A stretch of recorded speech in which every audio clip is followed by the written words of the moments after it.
Napanood ko yung piyesta ng San Juan na nagkakabasaan. Normal naman yun. Okay maging masaya. Kasi naging parte din ako na taon-taon, inaabangan ko yung piyesta ng San Juan para makapagbasaan. Kaya lang iba kasi yung nangyari, iba yung mga napanood sa video ng social media.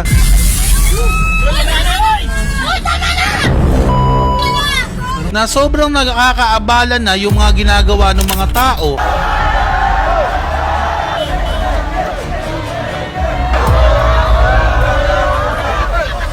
Para maging masaya sila na hindi nila tinitingnan kung may maaabala ba sila o mapeperwisyo. Isipin mo, merong kotseng dumaan, naghahanap buhay yung taxi driver, magpapadulas dun sa hood ng sasakyan.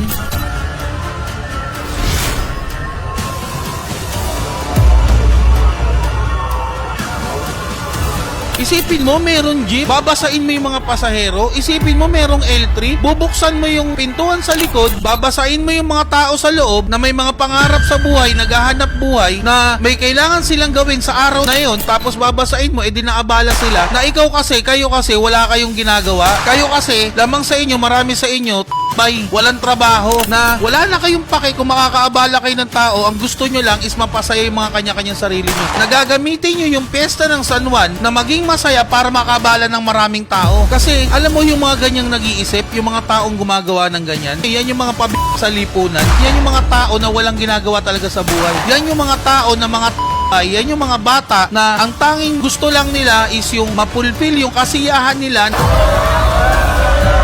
Araw ng piyesta ng San Juan ngayon, mambabasa ako, kaya kahit maabala kayo, wala kayong pake. Isipin mo yung pulis, nilagay sila doon para kung sakali na magkaroon ng problema, and meron police visibility. Ang gagawin, binasa. Ngayon, nung binasa nila yung pulis, pag nagalit yung pulis at pinatulan sila, hahanapan nila na nasan yung maximum tolerance. Pag binasa nila yung pulis at kailangan magpalit, tas may nangyari doon sa area nila, hahanapin nasan ba yung pulis, ba't walang naka-duty dito? Anong utak yan? Diba? Tapos isipin mo yung angkas biker. Yung angkas biker na niyuyug-yug nyo, nakikiusap na huwag niyong basain kasi nagtatrabaho para sa pamilya nila, sa anak nila, tapos nung napikon, pinatulan, binugbog nyo pa.